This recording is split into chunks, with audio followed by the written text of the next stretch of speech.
in and all weird. I was like, holy shit, what's going on? Anyways, let me maybe turn these lights off.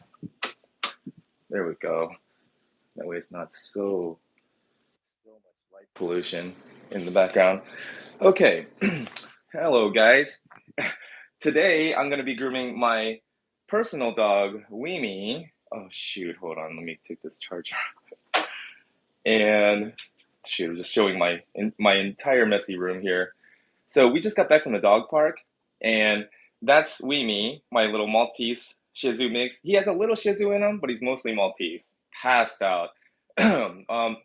We were there alone for a little bit at the dog park, and then these two chocolate labs came running in. I mean, they came in just like a thunderstorm or something, you know? And they were just so excited. And my dogs got so excited, and they started chasing them around, running around, everything. It was amazing. So, anyways, hey, what's up, Debbie? I told the owners it's like a Twix. It's like a couple of Twix in a package. Anyways, um, I'm gonna go ahead and get started. I just wanted to show the whole thing. Like my dog is a mess. I've been pushing it back. I've been combing him, of course, regularly. I try to brush and comb him as often as I can, but he still gets messy and he still gets dirty because he has long hair. And I've just been pushing it off and pushing it off because I've been working every day. I also work at night now. I'm a trash butler, and the thing is, I'm a father of two daughters, right? And I have kids to take care of, along with my furry idiots. But yeah, so I take trash out at night. So I've been working during the day, and then I stop by, take care of the dogs real quick. I go get a workout in real quick at the gym, and then I go throw trash away. So I've been working a lot, and so today was actually kind of a welcome break.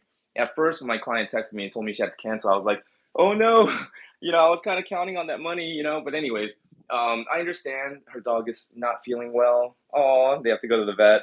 It's a heart condition, and it was a heart condition that initially got her to seek me out, and she wanted to know if I could work with her dog. If her dog gets too stressed, then she could die. So I was like, oh my god, I'll do it. Anyways, she had to cancel this morning, so I got the day off. Oh, and I just didn't want to do it. I took him to the dog park. I ate breakfast. I just didn't want to do it because it's a lot of work, and I kept pushing it off, pushing it off. But then I learned a trick. I know a little trick that I use to help me get in the right state of mind, I guess, the right mind frame to start working. And the trick is put on a uniform, put on a work uniform.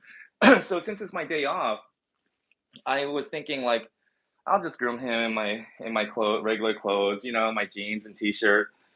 But I just couldn't get in the mood. I mean, I just could not get in the mood to do it. I could feel myself pushing it off. I was like, well, I took him to the park. Maybe I'll just mow the lawn, go fishing. But then I would be putting it off for another few weeks because I looked at my schedule, and the next Sunday that I have off is the 19th, next Sunday.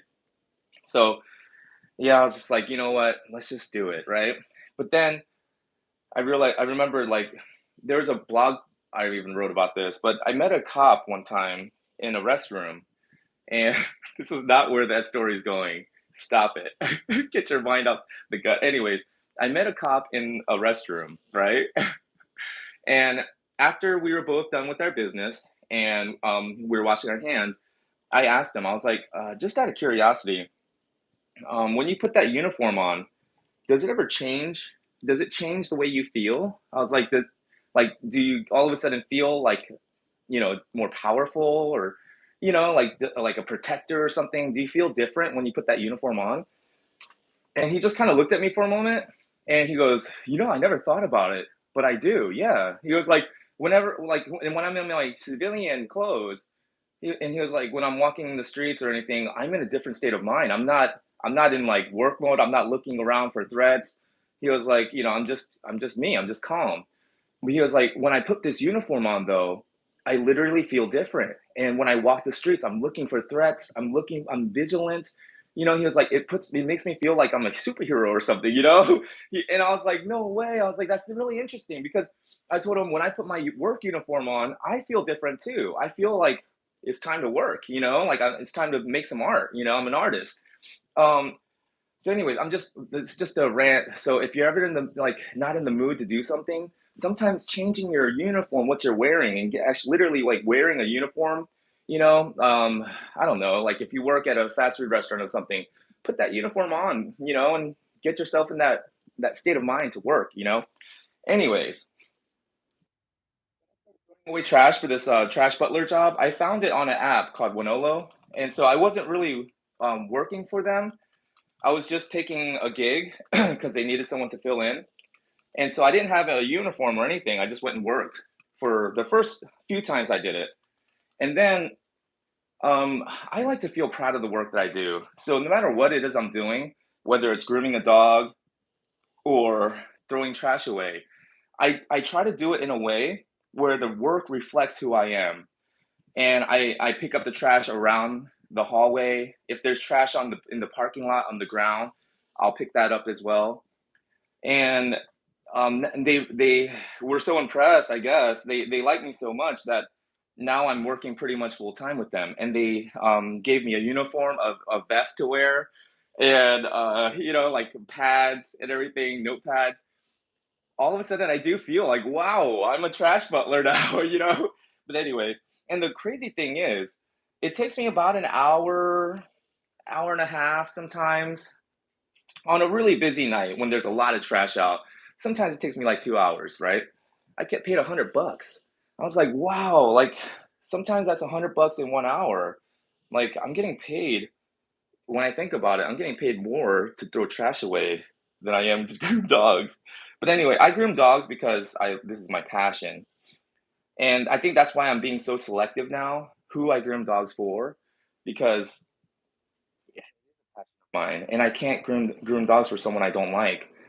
But that's why I'm so glad I found this trash job because I can throw trash away for anyone. It doesn't matter if I like you or not, doesn't matter how I feel about the person. I can throw anyone's trash away. But grooming a dog is different. It's working with a live animal, it's connecting with them, it's taking care of them. You're putting your heart into the work. I don't put my heart into the trash work, but I mean, first I sprayed the coat down. Oh shoot. And then you throw the comb down angrily, preferably. If you do it with emotionally charged rage, you throw the comb down, that's preferable, right? Show the dog what's going on, what's up, who they're dealing with, you know what I'm saying? Anyways, I use this and you can use any pet leave-in conditioner, but you could even use distilled water, but just wet the coat down and then I got a comb. This is a rubber band that you can get in the produce section. It's usually wrapped around asparagus, broccoli, any of those types of vegetables. You'll see the rubber band, this thick rubber band. And I got this tip from Shelly Dawes, my good friend Shelly. She's an amazing dog groomer. She told me about this. And what you do is you loop the rubber band around the teeth like that, and you have to loop it because I noticed that when it does catch the hair, it catches right here where it pinches, where you looped it. So I'm going through. Oh, I'm sorry. To get all that fuzzy dead hair. Where was it? I just threw it down. See, that came off the top of his head just now.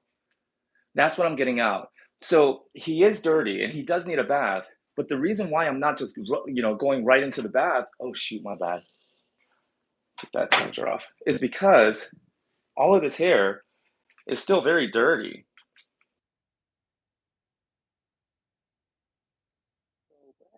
Dirty hair out, all of a sudden he feels so much smoother and silkier, right? So you just want to hold the base of the hair right at the skin so it doesn't pull the skin too much, so it's not uncomfortable. And I'm combing every square inch. I mean, you got to get inside the ears. You got to get, oh, see that? See that crusty stuff coming off? I'm not sure if you can see it. It's right there.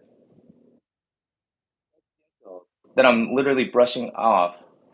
See that? I'm not only brushing out the dead hair, but along with that hair comes those dead skin cells, those the cellular debris, the little pieces of dirt and debris that just starts to get clogged up in that skin. You're pulling all of that out with that dead hair, because along with this dead hair comes all that stuff that was clogging those pores. And the reason why this is so important is because if these pores are clogged full of this dead skin cells, old hardened oil, the old sebaceous oils that just get nasty and dirty and hard, um, other cellular debris, you've got bacteria, now we've got pollen to deal with. All of that stuff just gets holds on to the skin, holds onto it, and then it starts to get jam packed. The shampoo and the conditioner can't actually get into the pores and condition the skin properly, clean it and condition it, because all of the dead hair, they grow in bundles. That's why they call them complex follicles for dogs. They don't grow just one or two hairs per follicles like we do. They grow a bundle of hair, like 12 to 15. Hey, what's up? The doggone truth. Oh, hey, what's up, Heather Dyers? Heather, what's up? I'm glad I caught you laughing. Yeah, me too. The doggone truth. Nice. Um, so this is what I'm doing before I actually wash him. This is what I do for all my clients' dogs. This is what I do for my personal dog, and he's 11 years old. And everybody comments about how young he looks. Like he still looks like a puppy. And even at the dog park today, they were shocked. I don't think that they actually believed me when I told them that he's 11, because he was running around with those chocolate labs, chasing him. He thinks he's so big. But anyways, yeah, I get comments all the time about how healthy he looks, how young he looks, and I never take him to the vet. I never had a reason to. He never really gets sick, you know? He always looks good. He's 11 years old. And I really believe it's because the proper grooming that I give him regularly, just like us. What is grooming? It isn't grooming health and hygiene, right? To keep ourselves healthy so that we don't, develop infections and things like that. Why do we brush our teeth, right? Regularly. So that we don't get teeth infection and bacteria and gingivitis and all that, right? Why do we brush and wash our hair regularly, right? So that we don't get skin infections. And, like, I just I would hate to imagine what would happen to my crotch if I didn't, keep it clean down there. You know what I'm saying? Especially all the women. No, I'm just kidding. I'm just kidding. Where am I going with that? Anyways, let me back up real quick. What I'm saying is that if I didn't do this and I just washed him in all of this dead hair, it would actually do more harm than good. He might smell a little fresh today because of the shampoo, right? He might smell a little better, but not really. You'll still be able to smell that funk. And then give it 2, 3 days, he's gonna smell even worse than he did before the bath. Why? Because all of this dead hair is still in there, holding on to the bacteria, and it it just got wet and dry.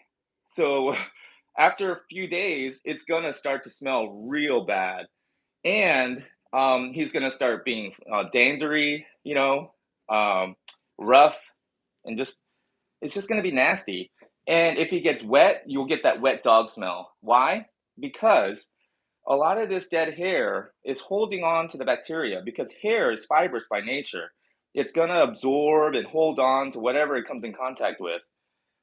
I saw a really neat documentary about someone using hair pads, hair mats to absorb oil in the ocean. It's incredible. But this hair here, if you look at it under a microscope, it's going to have all of these little tiny chambers, right? Where the bacteria and the fungus, whatever, has opportunity to just go in there and find a little home in there, right? Then, because again, hair is fibrous by nature, it's going to absorb the water, right? So when it gets wet, it's going to absorb that water, causing the bacteria, the odor causing bacteria to come push it out to the surface of the hair fibers, and then you get that wet dog smell. So he doesn't get a wet dog smell. Even though he just got muddy out there, he was a little muddy, he doesn't smell bad because I comb him regularly. So even though he looks dirty, he looks kind of bad, he's not matted or anything because I do every few days, you know. I wish I could say every day, but I don't. But every few days I go through and I do this, thoroughly. So I can get away with not washing him, for months. Even though I really should probably wash him once a month because he has long hair. I get away with not washing him for a couple of months because more important than the washing is the combing. I tell people all the time, everything that you're looking for from the bath, a clean, soft, silky, fluffy dog that doesn't smell and he feels nice and soft and silky, right? And he stays clean. That you will get from the brushing and the combing, not the bath. The bath is actually going to give you the opposite of that if not done properly, if you just do the bath. Now, after I get him combed out head to toe and I get all of this dead hair and all the dander that was trapped inside the skin along with the bundles of dead hair, once I get that out of the skin and then I wash him, he's going to smell so good and he's going to stay fresh for weeks because I'm not washing him in his dirty underwear. You know what I'm saying? And that's really what's going on right now. Is this is like old, dead, just old, dry, dirty clothes. Um, Time, and it's in response to the sunlight, not the temperature. They call it photo periods. The intensity and duration of sunlight that we're getting, because that is changing. We're getting a lot more sunlight now, a lot more intense, and the days are longer. That triggers the trees, the grass, the flowers. It triggers everything. That's what you know causes the change in springtime is the increased sunlight. Same thing for the dog's skin. The dog's skin recognizes that we're getting much more sunlight now, so it starts to get rid of last season's coat, winter 2022's coat, right? This guy can't be caught dead in winter 22's coat. Look how fashionable he is. You know what I'm saying? His skin is getting ready for the spring lineup, spring 23. You know what I'm saying? You wanna wash him in winter 22's coat? Are you crazy? Are you insane? You know what I'm saying? He would throw a fit. He would protest for months. You don't treat a model like that, a fashionable model like this. You know what I'm saying? So, all jokes aside, though, really, the reason why this is so important, especially during the springtime, is because he has no way to shed this hair out. His hair, all the dead hair and the dead follicles just sit there jam packed inside his skin. Why? Because his hair looks better than you. Exactly, man. No, the thing is, this is an improvement. Holy cow. Years ago, you used to be able to see right down to my scalp. I used to have such thin hair and I thought I was balding. So this is actually improvement. I mean, but yeah, he does have better hair than me. Um, but the thing is, with my dog Dexter here, the one that's just passed out, right? Because he's so tired of all my same lame ass jokes. Look at that. I don't even get a chuckle from him anymore. Anyways, his skin is much easier to take care of because this hair is short and this hair has substance, right? So the dogs like this, they're gonna shed on their own. It's gonna shed out. You'll see it all over the floors. With him, it's not because I do brush him, so he doesn't shed. He doesn't shed out onto my floors. So short hair dogs like Dexter, much easier to take care of because his hair will shed out. Dogs like this, though, with long hair, because their hair is so flimsy, let me show you again. Look at that. So flimsy and fine. It doesn't have the girth, the substance, it doesn't have the oomph to push that old hair out. So it just gets clogged up. It's just a big traffic jam in there. So the best thing that we can do to help them is get in there and pull that dead hair out.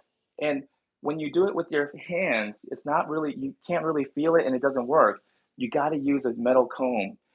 And when you wrap a rubber band around it like that, it works even better. There we go. You're going to notice that it's usually the back of the front legs and the front of the back legs that's really rough. It's with all my clients too. And I have a theory about that just by watching my dogs run and play. Um, I think it's because, and I'm not a scientist, I don't know this for sure. It's just my theory, okay? My hypothesis. I think it's because the way they run, right? And especially when they start galloping, they're all the dirty stuff hangs out back here.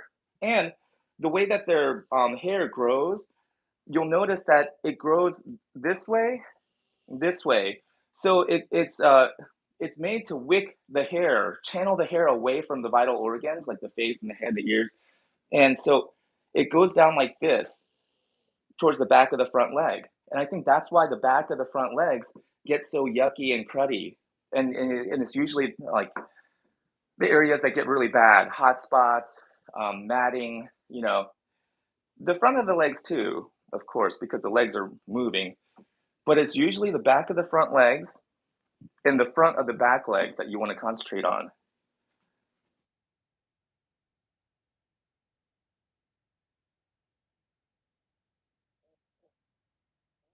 It's actually better than what I'm doing. So you want to start at the bottom here and then brush your way up. I mean, for me, I feel like it doesn't matter. Shoot, let me. I can, I can feel my throat getting scratchy. Um, and okay, so let's talk about the mask for a little bit. I used to hate wearing the mask. I would not wear it because it gets in the way, my breathing and everything. It's just uncomfortable. But once Corona hit, once we hit, the pandemic started back in 2020, um, I quarantined for the first 2 weeks, and then I was pretty much forced to, right, wear a mask. Everybody was. And so I got used to it. And one thing I noticed was my cough went away. My constant coughing and, just the phlegm all the time. And, I thought it was because I was a cigarette smoker for a while, but I quit 14 years ago, so I was like, maybe it's just the residual. Then I was thinking, it's probably because I smoke weed because I'm an artist, right? I quit that too, though. I quit smoking weed, quit everything. Pretty much the only thing I do now is I drink coffee and I drink some IPA beer. But other than that, I mean, I've pretty much gotten rid of all my vices. I'm super proud of myself. But anyways, uh, what I noticed though is that wearing this mask really does help. On the days that I forget to wear the mask, I'm coughing again, coughing, sneezing, and so groomers.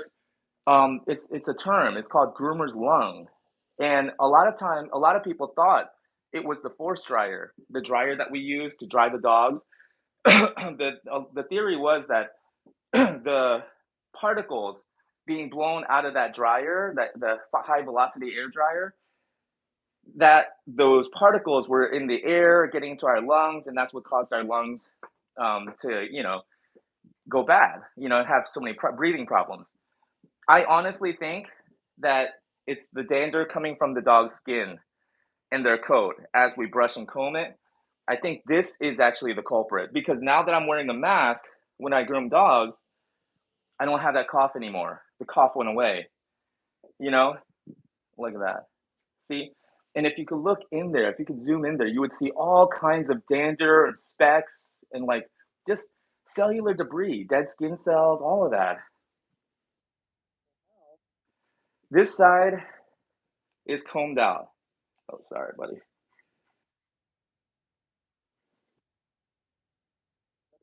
God. And just to give you a side by side comparison, you'll be able to see the difference through the camera. I mean, don't never mind feeling the difference because he feels so silky smooth now on this side. The difference. You can actually see the difference. Here we go. Let me here. Alrighty. No crap from you. You know what I'm saying? I already put it enough with your all your demands. Okay. So this side has been combed out. See that, buddy? And this side has not. Sorry. Let me just take this off the. See that? Well, I did comb a little bit here, but see this leg? See that foot? Looks side. Looks smooth, feels soft, feels silky, right? Now imagine these are two different dogs. This dog here has been combed out, and then I wash him, and I use conditioner, and I dry him completely. Just imagine how beautiful and silky and soft that's gonna feel and look. Now let's say this side. I mean, not bad because I did comb him, a few days ago, thoroughly. But he's not matted or anything. But still, it's a little rough. So let's just say I told myself, well, he's not matted or anything. So let me just wash him. And I just wash him in this. See, it feels rough too to the touch. And I just wash him in this, right? And dry him. He's not gonna feel that smooth. It's gonna feel a little gritty when you touch it. And after a few days, it's gonna smell again because you washed him in his dirty clothes, And instead of removing those dirty clothes, oh shoot, hold on. Everybody, my simple lifestyle, holy cow, I'm revealing too much. Okay, but anyways, all right. So I'm not rich. Who cares? Well, actually, no. I take that back because we're all rich, right? I'm not wealthy. So what? Financially, Hey, you know what though? I'm healthy. And as long as you have your health, if you're healthy, you're wealthy, right? Just like the Dalai Lama said. Was it the Dalai Lama? Or I think it was the Dalai Lama. He said, man is the most puzzling creature because we sacrifice all of our health in order to make money. And then at the end, towards the end of our lives, we sacrifice all of our money to try to regain our health. And then at the end of our lives, we realize we never even actually lived it. Isn't that crazy? And it's so true. So I say, if you're healthy, you're wealthy. And I want to be careful about saying that I'm not rich because words do matter. And I am rich because I define rich as having things in your possession that are priceless. That makes you rich, right? I have the love of my dogs, the love and trust of my dogs. My daughters love me, and we talk almost every day on the phone, sometimes for hours. You know, I am rich. I have things that money can never replace. So, I have to remind myself of that. And so are you. All of you who are watching this, you're extremely rich just because you're watching this. No, I'm just kidding. No, here's the thing. I actually made a speech about this at my Toastmasters club. When I used to go to Toastmasters, I don't anymore. But anyways, I made this speech called "You're Obliviously Rich," and I used the word oblivious as a play on words because even they missed it. They read it as obviously. You are obviously rich, and I was like, no, no, it says obliviously because we're not. It's not obvious to the human eye how rich we really are. It's not. We're oblivious to the fact of how rich we are. Let me explain. If you had a diamond the size of a baseball or even a basketball, right? This diamond is in a safety deposit box in a bank in New York. It's been in your family for decades, centuries. Let's say one of your great great grandfathers was on his farm and an asteroid from the sky, fell down into his onto his farm and it turned out to be a giant diamond from space. Landed right on his farm hundreds of years ago. So this has been in your family for hundreds of years, and now it's been passed down to you. Would you sell it? Would you ever pawn it? Even if you were in dire situation, even if you were about to be evicted from your house, you can't pay your bills. Would you pawn that diamond sized baseball, that basketball sized diamond that was in your family for so long, passed down to you? Would you sell it just because you're in a bad situation financially? No, right? My answer would be no. I would keep it in my family, pass it down to my children so they can have it for their children, right? Now my point is, you've been given something better than a basketball-sized diamond. Your DNA, your genetics, what makes you you, literally my DNA has been passed down to me for centuries. You know, generation after generation. My family has been passing down the best of their genetics to each generation. And now I have the accumulation of all of the experiences, the gifts, the skills, the character of all of my previous family members passed down to me in my DNA. How amazing is that? So would you ever sell it out? Would you ever sell your soul, sell out in the pursuit of success? No, right? You would never sell that. So that's my point. No matter how enticing, no matter how tempting the opportunity might be, you never sell your soul for the money. Let's take the lesson from Judas. Judas got the money, but he hated who he became in order to get that money. He hated it so much he tried to return the money. And when they refused, they wouldn't take the money back. He went and killed himself. He wasn't happy, but he attained his goal. You know, he got the money. You would think he'd be happy, right? No, because what we have inside of us is so much more valuable than any amount of money. Never sell it out. And guess what? It's better than being in a safety deposit box somewhere. It's right here in our hearts. We can access it any time.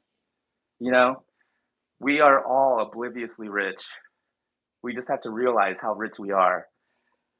Alrighty. So now, getting them all combed out. Look at this. Now this is what smells. Get it wet. Oh, shoot, I almost just snorted that up my nose like it was a line of cocaine or something. I'm sorry, YouTube. I didn't say that. I didn't say what I just said. Shoot. Okay. Alrighty.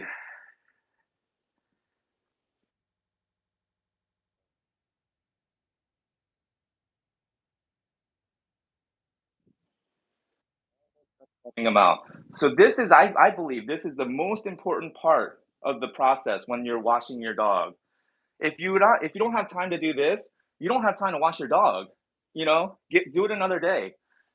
If you don't have time to use conditioner, don't use the shampoo because the conditioner is actually more important than the shampoo. The conditioner is restoring the oil that's protecting their hair and their skin.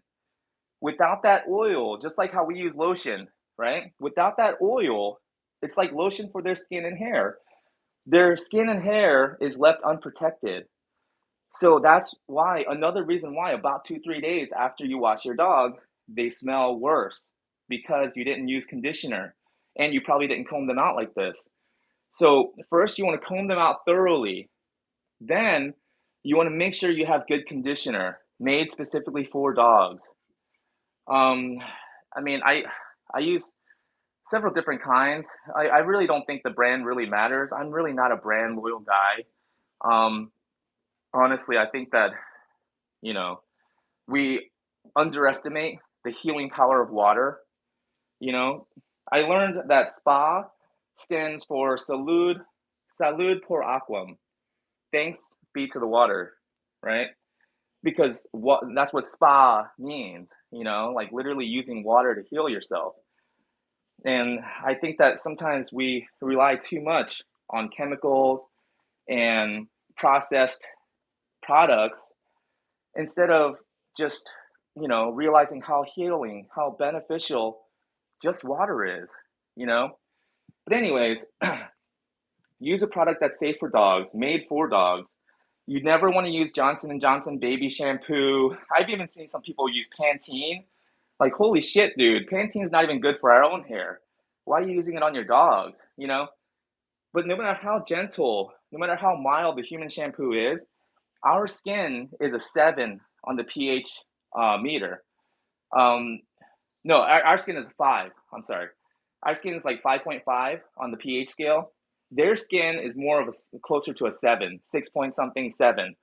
So their skin is more alkaline than ours. Our skin is more acidic than theirs, which means that if you use a shampoo that was made for human skin, which is a 5 point something, and you use it on a dog, it's like putting acid on their skin. It's gonna be more acidic for them. And what happens then is that it strips their acid mantle, which is the acid mantle is a very thin layer of oil that is meant to protect the hair and the skin. You're stripping that right off of them, right? And then what happens is bacteria and fungus, very opportunistic. It sees that the hair is left unprotected, it's going to move right in. And that's why a few days after the bath, your dog smells worse than it did before you washed them. Okay. What else? What else is there to talk about, Weemy?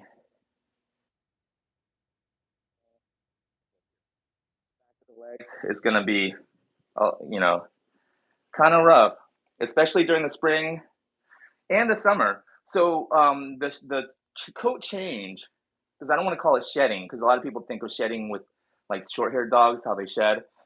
The coat change happens during the spring because of the sunlight change, right? So if we know that the coat change is in response to the change in sunlight, the change in photo periods, then it makes sense that June 21st and December 21st are the peak shedding days or coat change days because that's the shortest and longest days of the year. So during the summer, during the heat of the summer, and during the heart of winter, you're gonna see another one of these coat changes happening. And that really means that we don't get a break from it. It happens all year long. It happens during the spring because they're getting rid of winter's coat. It happens during the summer because they're getting rid of spring's coat. And then it happens during the fall because it's getting rid of summer's coat. And then it happens again in the winter because they're getting rid of the fall coat. And that's how they always stay clean and fresh and always have nice, fresh clothes to wear because they can't go and shop and buy new clothes and change their outfit the way we do. They grow their clothes from out of their skin. So it's kind of like clearing out their closet for them, getting rid of all of last year's winter clothes so that his closet, the skin, will have room for spring's new lineup. What about poodles? Same thing with poodles. Yeah, I did a mini poodle yesterday and a standard poodle the day before. Both of them, same thing. All right.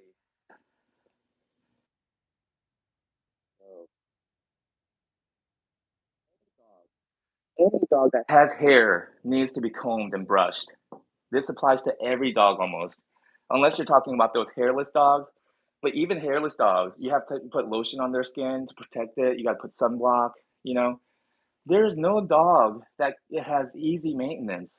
Every dog is high maintenance, in my opinion. Even Dexter here, he's very high maintenance, and he's so demanding. Especially now that he's getting older. He's like 12 now. He is so demanding. High maintenance, dude. You would think a short-haired dog like Dexter would not be high maintenance. He'd be easy.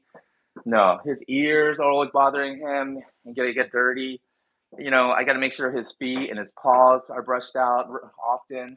I got to make sure there's conditioner on his coat so that he doesn't get all nasty.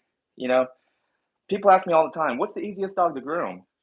There is no easy dog to groom. If you're looking for easy, don't become a dog groomer. Seriously. Um, and you're gonna get bit. You're gonna get bit. That's part of the process. Especially a dog that's fearful and terrified. In my opinion, I have to let that dog bite me, so that the dog can see that I trust him, and the dog can see that I'm not gonna hurt him, even when he bites me really hard. I'll just scream and yell, probably, ow, let him know that he hurt me. And I'll even tell him, dude, that hurt, so much. Like, don't do that. And eventually, that dog that was biting me is out kissing me by the end of the groom. It happened at the vet clinic too, just last week. This dog that I was grooming. Uh, and I work at the vet clinics on Saturdays. So, yeah, I feel like, wow, I got a lot of jobs these days. I throw trash away at night. I work at the vet clinic on Tuesdays. No, I mean on Saturdays. Um, I'm gonna start working at a friend's shop on Tuesdays now. Uh, wow, I get paid from this YouTube channel. I get paid royalties for my book sales. So I'm a YouTuber, an author, a trash butler, a groomer. What else do I do? Oh, I'm looking into becoming a model. Isn't that crazy? So here's the thing. Until I was 18 years old, I was 5 foot even. My younger daughter, my 12-year-old daughter, is about how tall I was until I was 18 years old. And just looking at my daughter now, I'm like, holy shit, I was that short until I was 18 years old. 17, it was that summer. I mean, I turned 18 my senior year. Anyways, so for my whole life, I was a short, fat, ugly kid, unattractive. And no wonder I was rejected all the time. No wonder no girls wanted to go on a date with me. I mean, I don't blame them. I used to. I had a big chip on my shoulder for a long time. But I just remember thinking like what I wouldn't give to have that kind of attention one day. I would look at the other guys that are more popular, and I would just think like I'll be willing to give a leg for real. One of my legs, one of my arms. I'd be willing to give my right eye. Just to know what it feels like to be attractive and to get that kind of attention from, the opposite sex. You know, um and I'm only saying that because now I finally have changed my self image. I changed the way I see myself. I now see myself as someone who is not ugly, someone who actually may be attractive to some people, with weird taste. I have a small niche, right? But what I'm saying though is now that I'm exercising every day, I'm working out, I'm, like gaining muscle everywhere. My love handles, my stomach is gone. It's like I was thinking about it and I was thinking, what an amazing story to tell, even to my daughters. You know, I grew up the ugly duckling. It's like I was the ugly duckling for 18 years of my life. Now at 42 years old, I'm thinking about becoming a model. And even if it's just small print ads, what I'm saying, for like Payless shoes, I don't care. You know, just to be able to say that I got paid to do a modeling shoot, that would just be amazing to me. That would be incredible, to be able to tell that to my daughters. It doesn't matter how unattractive you are or how ugly you feel. I grew up the ugly duckling. Literally, look at my pictures back in high school. Like elementary school, I was wearing this Cookie Monster weird sweater for a school picture. I think it was like my third grade picture. I had snot running out my nose in the picture. Anyways, and I think that's a horrible photo photography company. You know what I'm saying? Like, edit that out, dude, or pick a different picture about it. Maybe they did work really hard, and they finally picked the one that turned out the best, and that was the one with snot hanging out my nose. Anyways, yeah, but what a story to tell. Like, I feel like Jim Rohn was right. Don't for the money. Do it for the story, because you can't take the money with you when you leave this place called Earth, but you can take the stories with you, those experiences, right? And I was thinking to be able to say, I was the ugly duckling, I was the reject, I was the outcast. Nobody looked my direction. Nobody gave me a second look. My hair was thin, so thin and nasty. You could see right through my scalp. And it's like I felt unattractive all the time and I still fight the feeling. Um, but yeah, now I've gotten more confidence in myself, and I feel like what, I think I'm ready. So I'm looking up some modeling agencies. Um, I actually have to go get my measurements done because they're asking for measurements, and I have no idea. I thought hip and waist was the same thing. Like apparently, there's two different things. I have to measure my hip and my waist. Anyways, I'm gonna go do that. Get my measurements done. I'm not gonna tell the lady that I'm trying to become a model because I'm still kind of embarrassed. I'm gonna tell her that I'm looking to get a suit, and so I just need my measurements. And so I'm gonna go to the alteration shop down the street and have the lady give me my measurements. Not so I can buy a suit. I'm gonna lie. I'm gonna tell her a complete lie, right? Because that's what I do. I'm a liar. I tell lies. So I'm gonna tell her, I need to buy a suit. Could you give me my measurements? I don't know my measurements. And then when she measures my hips and my waist, my inseam, all this bullshit. I don't know. Anyways, I've never done it before. So once I find out my measurements, um, I'm gonna complete my application, and then I got to pay for some headshots. I have no idea where to even start with that. But yeah, I'm gonna give it a shot. Just for fun, just to see what happens. you know? And I think it would be so incredible, just to be able to tell people, dude, look at my high school pictures. And look at my fucking my modeling pictures, you know what I'm saying? Anyways, you're on my channel, I get to brag, you know what I'm saying? Shoot. If you don't want to hear me brag, don't come on my channel. Anyways, that's really what this live stream was about. Just so I could brag about that. Uh, it was a smoke screen. I was using grooming my dog as a way to bait you guys, lure you in, bait and switch. You know what I'm saying? You're actually not learning a thing about grooming. You're learning about the life of June, right? How pathetic. All right, here we go. I mean, there's really nothing to talk about. I already addressed why I'm doing this. Grooming is really boring. I was telling a client that too. I was like, when I was newer, I was always it was always that like um of messing up, accidentally hurting a dog. I wasn't really that confident in my scissor skills at that time. Like, this was like 10 years ago. And so I was never bored. I was always kind of like on edge a little bit. I was a little nervous, a little anxious every groom I did. And so I was on high alert. I was focused on everything I was doing. But now, as you can see, I'm just kind of feeling with my fingers and I'm just going through it without even looking. I'm just talking about random shit. Um, and that's where I've gotten now after 12 years. I don't feel that same fear or nervousness anymore. I kind of know like what's gonna happen. I have so much confidence in my scissor skills. I feel like if I ever saw like a mosquito flying around the air, I could probably grab my scissors and just cut it in half right in the air, Mr. Miyagi style. You know what I'm saying? Um, my client these days, I think the hardest part for me when I'm doing a groom is what to do with the boredom. What do I do with the boredom? I get so bored now.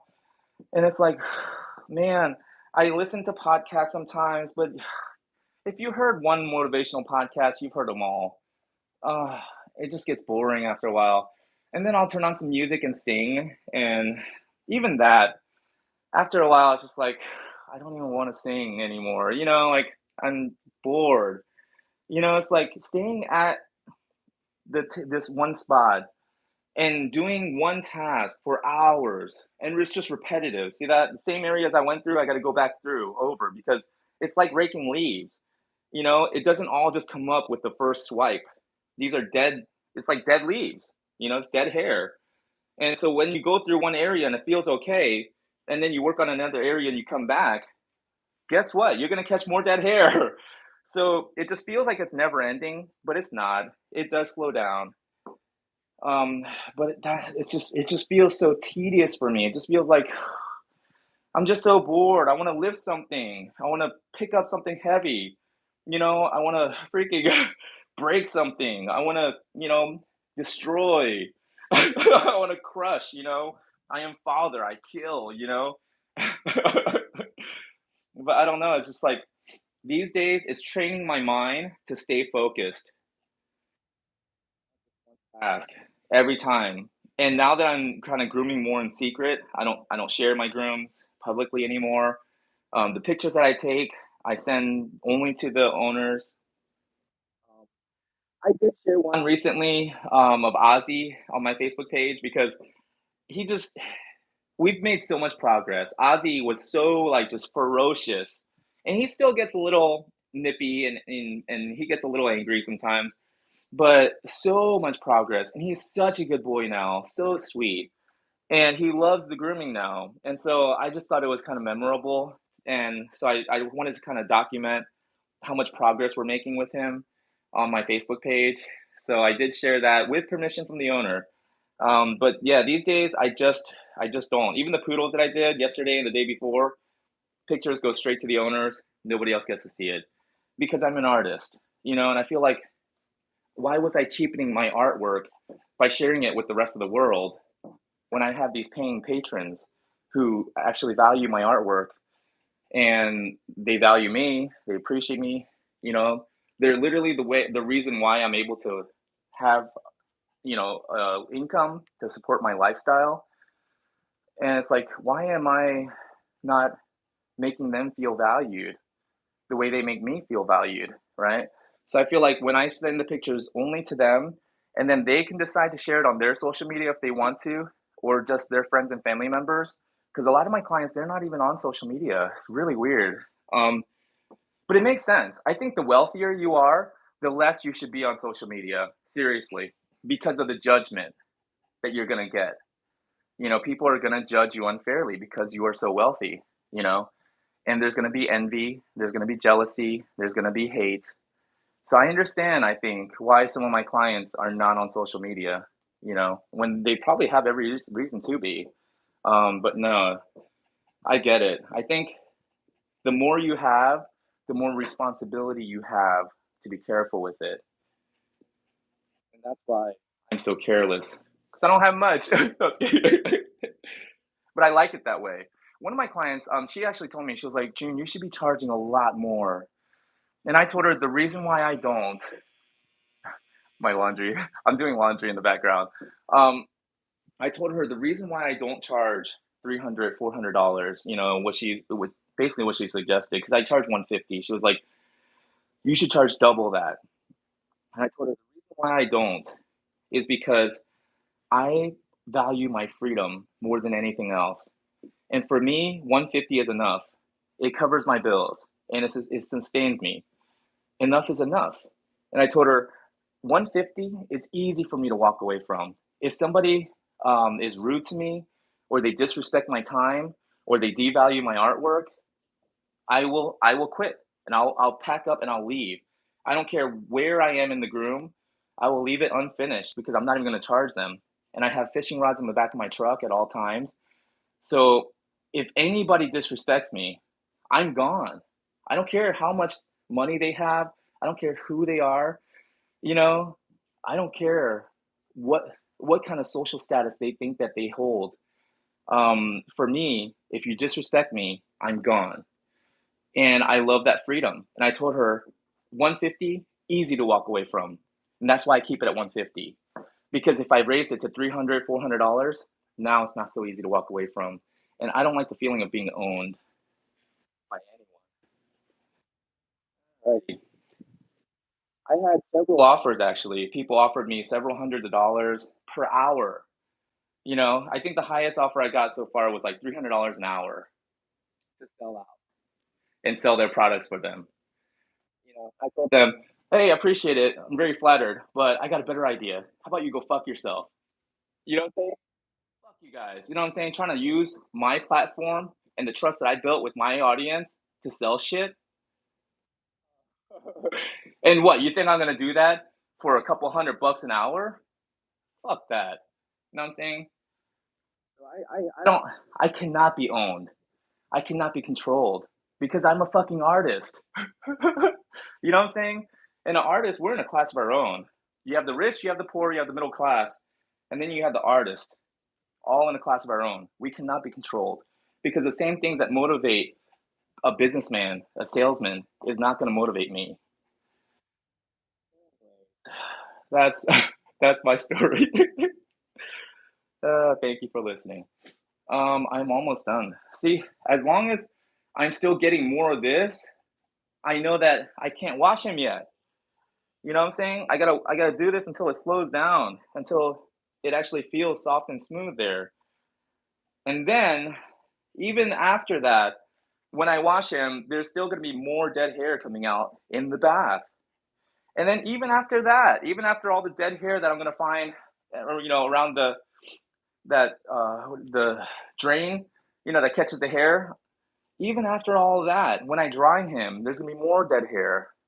And then even after he's all dry, and I comb him again before the haircut, I'm gonna be getting more of this dead hair out. There's trillions and trillions and trillions of hair follicles in their skin.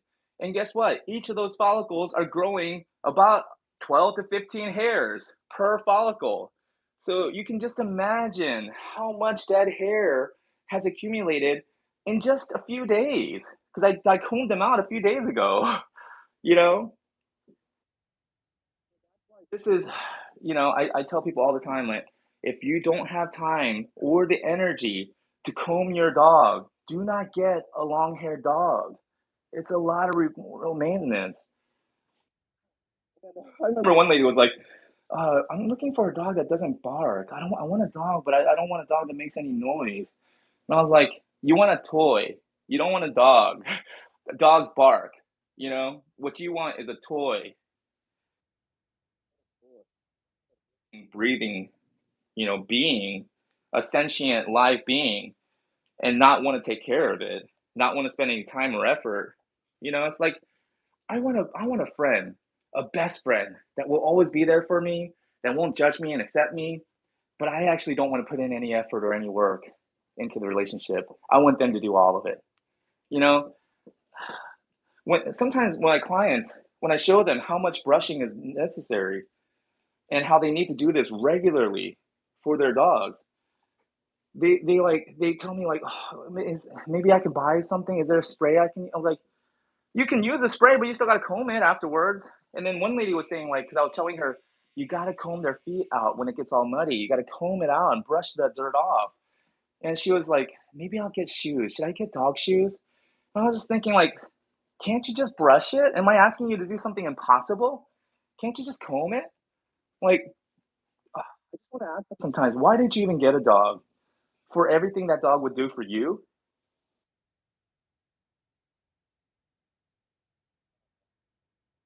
The more people I meet, the more I love my dogs.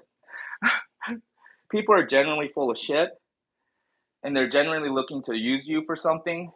Um, People generally look for a way that you're going to benefit them.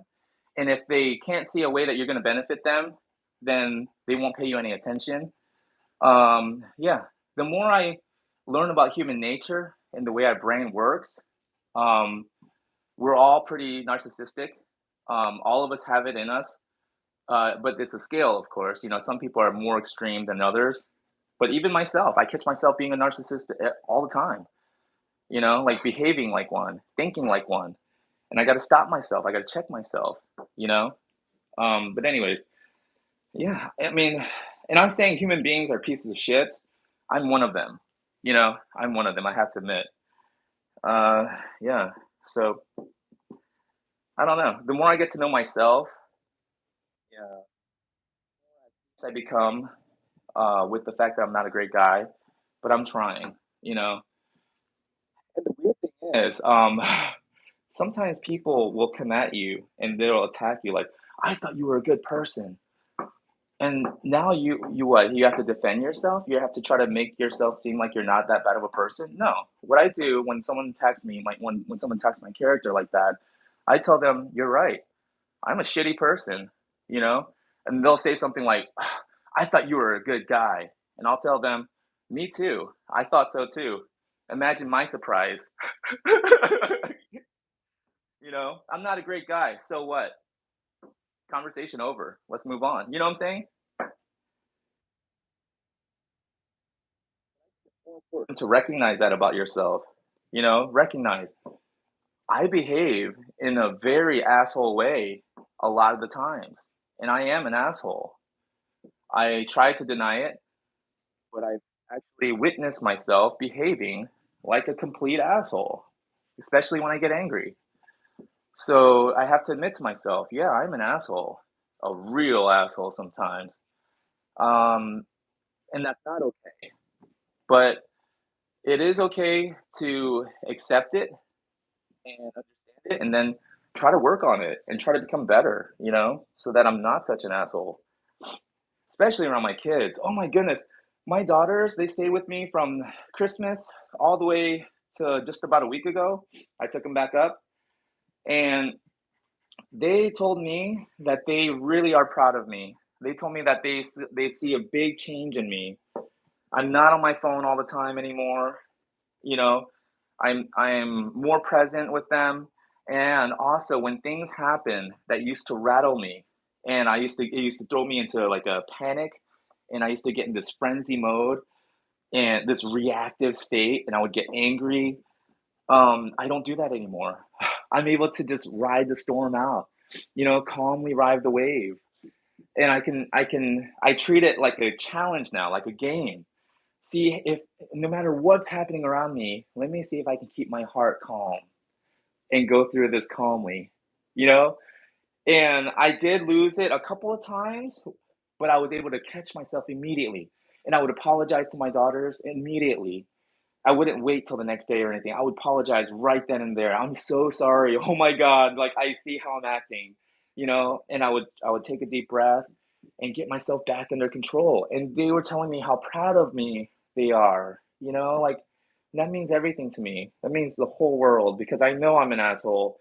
And I know that the way I treated some people, the way I talked to some people, you know, if anybody treated me that way, I would not like them. I would not like me the way I talk to some people. Uh, but knowing that my daughters are okay with me and they love and accept me and they're proud of the work that I'm doing to try to make myself better than the person I used to be, that like I really don't need anyone else's approval but my daughters. And I'm so happy that they're proud of me because I really have been doing a lot of work on myself because I realize what a shitty human being I am, you know, a real piece of shit. Um, the only redeeming quality about me really is that I'm a hard worker. I'm willing to work hard. I'm willing to die at work uh, because I feel like if you're not willing to die doing what you're doing, then why the fuck are you doing it? I'm willing to die on the grooming table, and I proved it to myself several times. Right.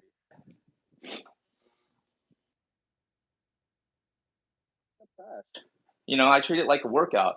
I run up those stairs, I pick up those heavy bags, and I tell myself, I'm willing to die, running up these stairs and picking up this trash.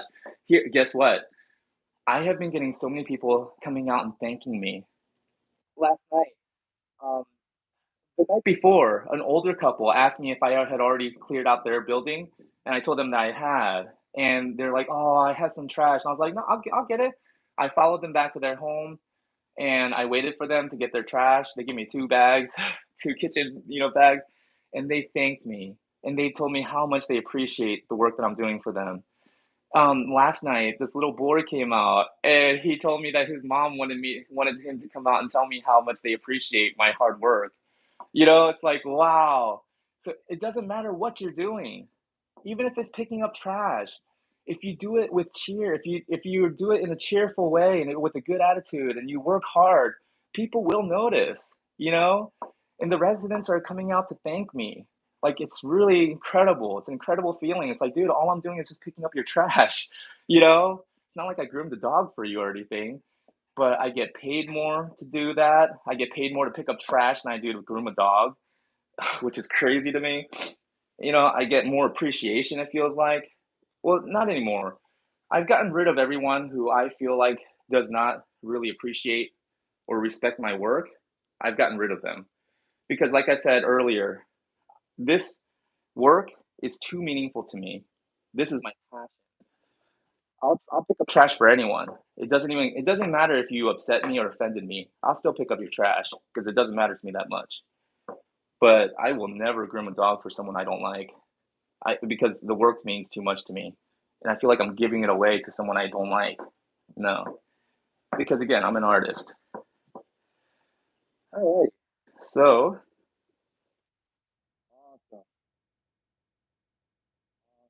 see how it just glides through the coat now. It catches a little bit still, but there we go. I feel like this is acceptable. This is a good point where I can now wash him, and I'll feel comfortable about it. You know, I'll feel good about it. Cause yeah, still getting some more dead hair, but not a lot. And the way the comb is just moving through the coat now easily.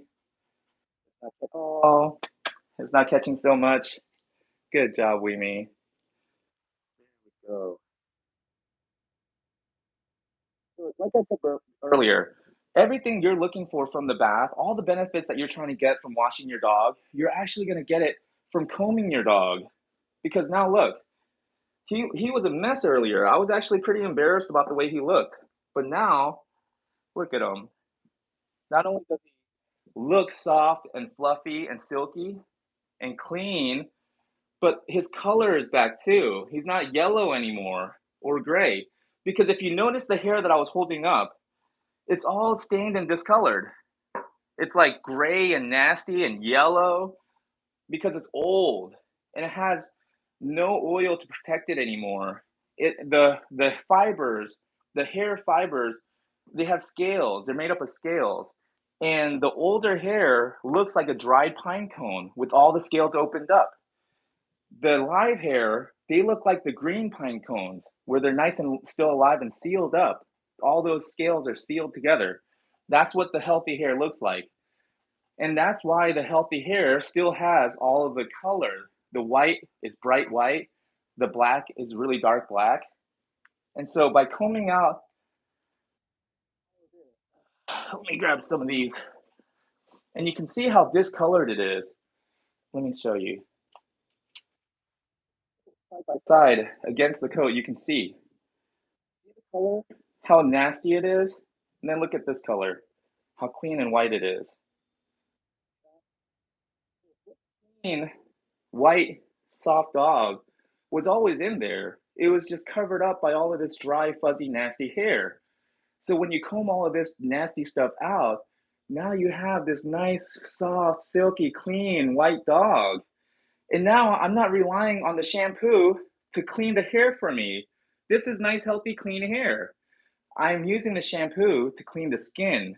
The shampoo is actually made for the skin. And now the shampoo has a chance to reach down into the skin and get in those pores, penetrate those pores, and clean his skin. Then I'm going to use conditioner, and then he's going to be so clean and so soft. And when he runs around at the dog park tonight, he might get dirty, but guess what? Because all this hair is mostly healthy and sealed up like a sorry,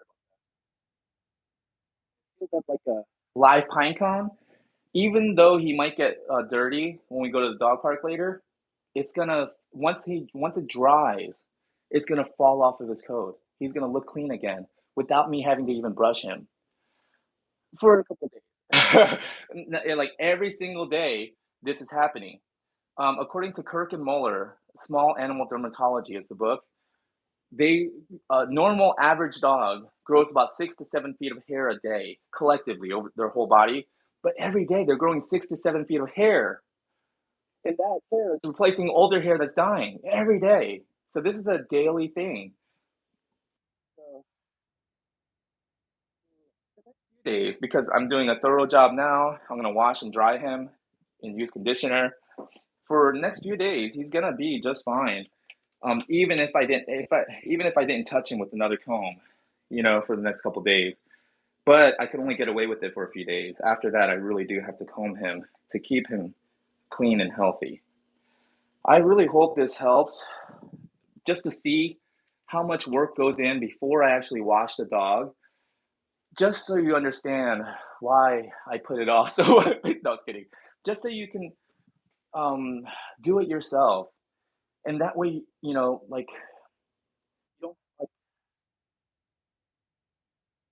I mean, I get it from both sides. Groomers contact me complaining about their clients who just don't get it. Clients contact me complaining about their groomer that just doesn't seem to get it. And I feel like both parties don't get it, you know? And most groomers are not going to, they can't. It's not in their business model. They don't have the time to do this. They have to start by washing your dog. When I'm at the vet clinic and I have like 4 or 5 dogs scheduled, I can't do this either. I have to start by just putting them in the bath and doing the best I can. And then, yeah, and then I put them in the cage to kennel dryer to dry them in the kennel. And then I start washing the next one and I put them in the kennel dryer. And then after I'm done washing all 4, I will pull the first one out and use the high velocity air dryer to try to clear out that skin. And then I'll do as much combing as I can, but I gotta get started with the haircut. Otherwise, these dogs aren't gonna get done in time. And that's just 4 dogs for me because I still try to do a thorough job. But most groomers do like 6 to 8 dogs in a day, you know? So on average, that gives them about an hour and a half at the most to work on one dog, you know? It's just to comb him out, you know? So I'm hoping that maybe by sharing this, it will help the industry as a whole. Pet owners will maybe start combing their dogs with the metal comb more regularly and not expect the groomer to do it. because the groomer can't do it, not in the time that they're allotted.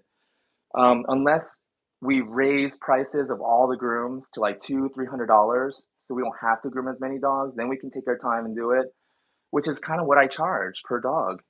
And I only groom like one dog a day, because after I do one dog, I'm usually so tired that I don't want to make a second trip out to someone else's house and do another dog. I just don't. And so it really works out for me doing the trash job, because that has supplemented my income. And I love the way that I'm being treated at that company.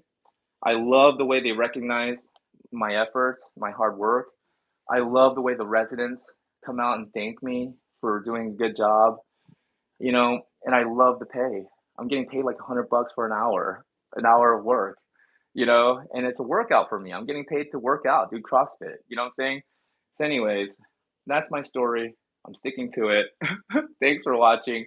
Oh, hold on. I saw some, and maybe I should reply to some people so I don't look like such a jerk.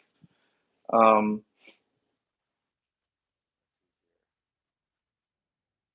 Pauline, what's up, Pauline? My doggone truth says, LOL. The right fur babies need just as much.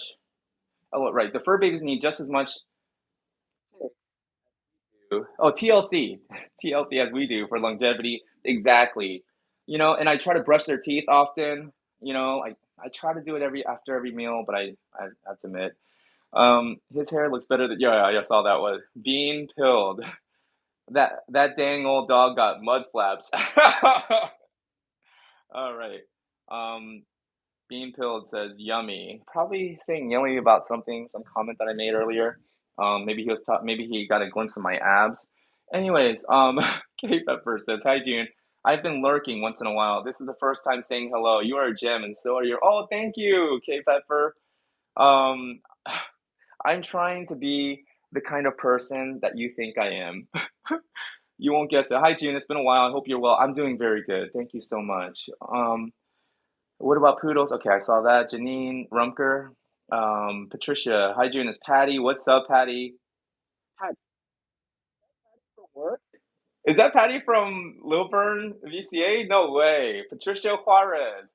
Oh my goodness. Anyways, if it is you, Patty, what are you doing on my channel?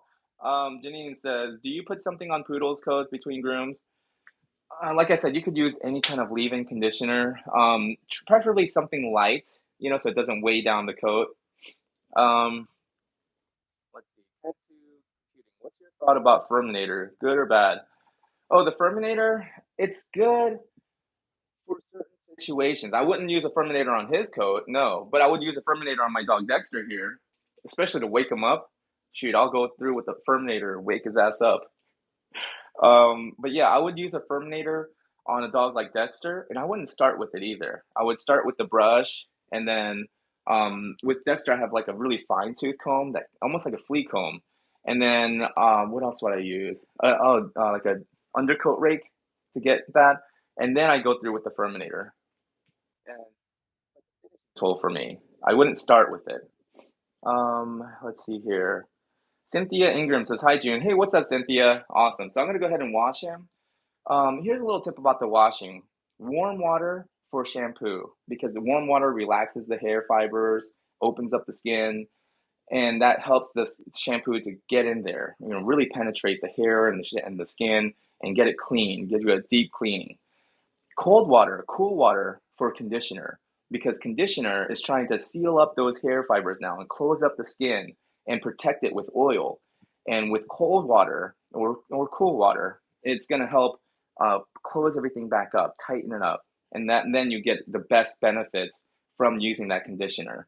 And the warm water for the shampoo is going to help that conditioner really absorb, because it's opened everything up. When you're rinsing the conditioner off, rinse it with cool water to close everything back up, seal it up.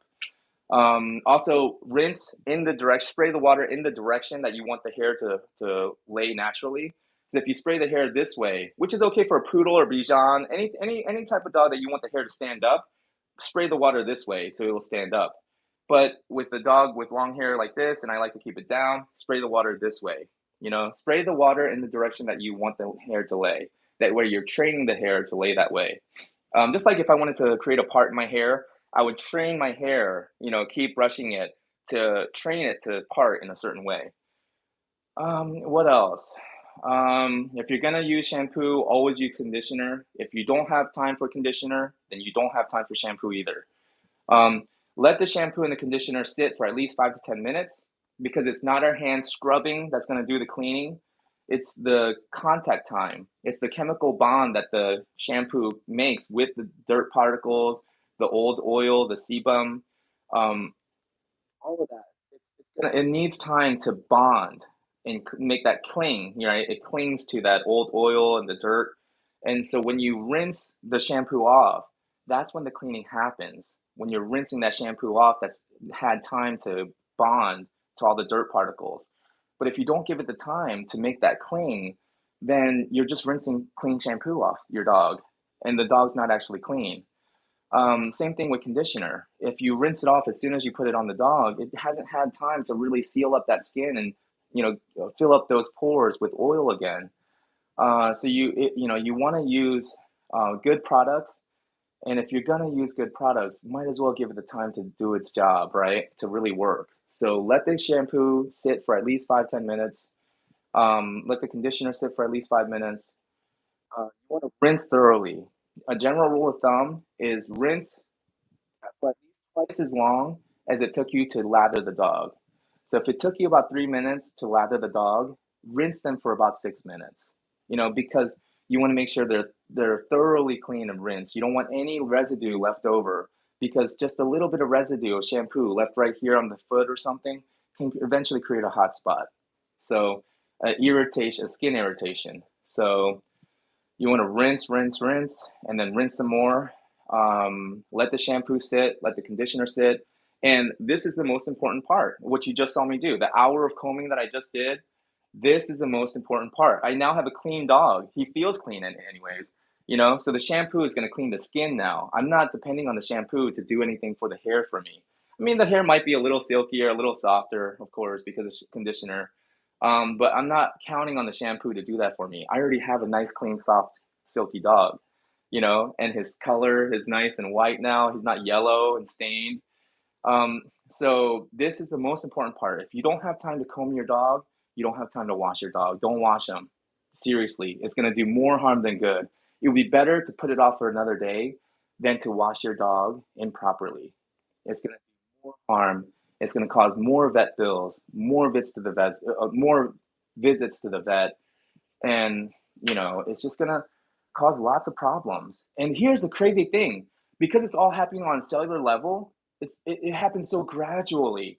The negative or positive effects from the groom, you don't see it till later. It's accumulated effects. And so if you're improperly washing your dog, it's going to take a few days before your dog actually starts to smell bad and look bad. It's going to take a few days. And do that repeatedly, and the skin is healthy. The skin is always working to heal itself. It's a living, breathing system. So it's going to work really hard to try to recover from that. But if you do it again the next week, the next month, and you constantly do that over time, it's a cumulative effect. And you can never escape the accumulated effect of cellular damage, right? So nobody ever traces it back to an improper groom because it happens so far down the road, years sometimes, before you actually start seeing the effects of the cellular damage that has accumulated over the years. Nobody traces it back to the improper washing of the dog. And once you get a nasty, crusty, smelly dog, what do people do? They wash them more often, and they make the problem even worse. So, hopefully, maybe after I die, some people will watch this. Maybe somebody will be kind enough in the comment section to put the timestamp of where I actually started talking about all of this so they can skip all the bullshit where I just ramble. But yeah, hopefully, and you guys watching this, spread the word. Tell people about this. Tell other dog owners about this. You don't have to send them to my channel because they probably won't be able to put up with all my ranting. But you can share the essential information that I shared. If you don't have time to thoroughly comb your dog, don't wash them. If you don't have time to put conditioner on them, don't put shampoo on them. If you don't have time to dry them completely, don't wash them. You know, just follow these steps, and then you'll have a beautiful, healthy dog that still looks like a puppy even at 11 years old. And he was running around the dog park, earlier with those two chocolate labs. He was running around like he was, 4 or 5 years old, and really he's 11, but he still looks like this because the proper grooming. I never took him to the vet. I'm sorry to say. I mean, I got him spayed once, not spayed, neutered. But other than that, he's never really been to the vet. Like there's no need because of proper hygiene. Hygiene, good hygiene is preventative. It's healthcare actually. It prevents diseases from happening by taking care of yourself. Um, yes, it's hi June. I went away for a few days and I let someone else give my Lhasa Milo a bath. He's clean, but his coat is no longer straight. It's really fluffy. How can I get it straight? You get a comb, and you can use a conditioner spray, or you can just use distilled water. And now you have to comb out all of that junk because you washed him without combing it out, and now it's even more tangled up, and it's gotten even worse. The whatever little tiny knots and tangles there were inside the coat down near the skin level, it's now tightened up. So you're in for a lot of work, because it's always going to be more work to undo someone's improper work. It always takes more work to undo it. So now you've got your hands full, Cynthia. You've got to get a comb. Now let's start with the wide end first. Or, what's even better? I didn't have to do it with Weemy because I comb him regularly, but you may want to get a slicker brush, something like this. And you're going to have to break up the outer surface, the outer layer, the surface coat.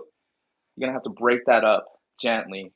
And then once you break it up, then you might be able to go through with the wide side of the comb and brush out all that dead hair, all those dead bundles of hair, along with that dead follicle that's just hardened and it's like a little grain of sand or a little grain of sea salt or something, buried in their pores, making their skin feel gritty and bumpy.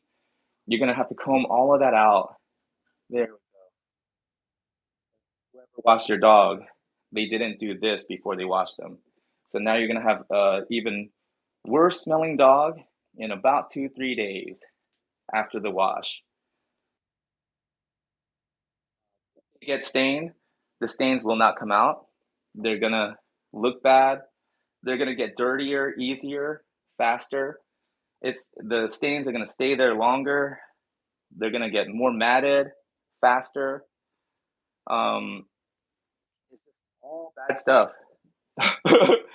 There we go. And I think even my clients don't really understand what it is I do, but I don't need them to understand. I just need them to respect me and value my time and pay me. You know what I'm saying? And if they don't, I'm gone. And I never go back. I never go back to an ex. I never go back to a job that I quit. And I'm never going to go back to a client that I quit on. I remind myself there's a reason why I quit on them.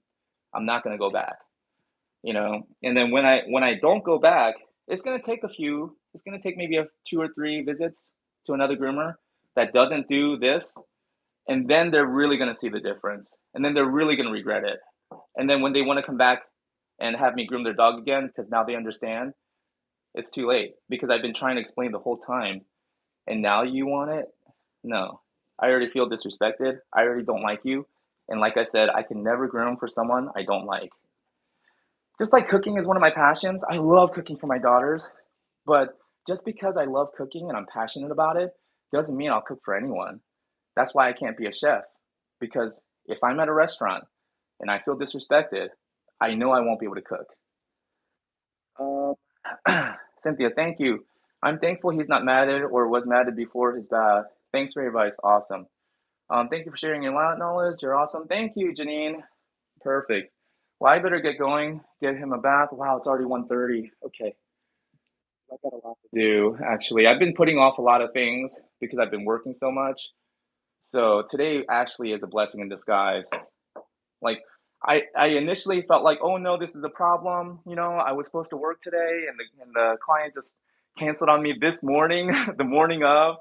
But it's because her dog has a heart condition that I already knew about. And What do they say? They say that opportunities come disguised in problems. Like, well, actually, someone said it even better. He said that opportunities come to us wrapped in problems. Like blessings come wrapped in problems. And the reason why most of us never get the blessing, never see the opportunity, is because we're so focused on the wrapping, on the packaging. It comes opportunities and blessings come wrapped in problems. And so instead of seeing the problem that it was wrapped in, oh no, loss of income. Now I have to reschedule this dog. Now my day, what I planned is now ruined. Instead of focusing on the package, the problem that's wrapped in, look at the blessing. I now have this day to groom my own dog, which I've been putting off. I have this day to run errands that I've been putting off. You know, I still got to go renew my tag, which I will do today. And I've been wanting to go take my kayak out and go fish. Now, if I stop yabbering, if I stop jabbering on and I go ahead and get them washed and dried, I will have time, hopefully, to do a little yak fishing before I go throw trash away tonight. There we go. Remember that. Problems come to us all. Life is a series of problems with occasional crisis. Problem, crisis. Problem, crisis. But problems are just the wrapping that blessings come in. If you can get through the wrapping, the packaging, and open it up, look a little closer. Really don't avoid the problem. Don't try to fight it. Open it up and look inside, and you will see that is actually a blessing wrapped in a problem. You know. And what are problems? If anything, problems are challenges that help us grow, right? Problems are opportunities to grow. So that means a crisis really means that you're leveling up. And with each new level, the boss gets harder, you know?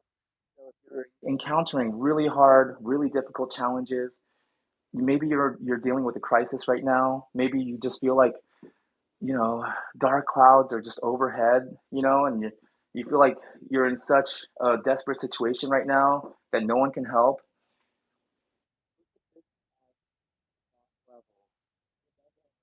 which is why the universe is giving you this incredibly difficult challenge because you're ready for it. You know, once you get through it, who knows what kind of person you're going to be on the other side? Who knows how this challenge, this adventure is going to change you?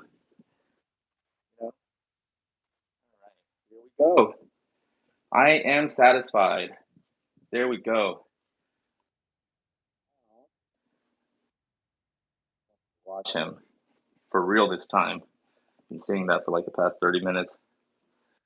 There we go. See? There we go. So even though, like looking at him, nobody would have considered him matted. If I'm getting all of this dead hair out, I consider that matted. Even though he didn't have knots, even though he wasn't pelted, you couldn't see any mats, I still consider that matted. Which is why, if you're a pet owner and you are 100% convinced that your dog is not matted, but when you take them to the groomer tells you they're matted, it's because down near the skin, there was all of this stuff tightly tangled and matted down near the skin. So even though it didn't look like he was matted, it didn't feel like he was matted, the comb told me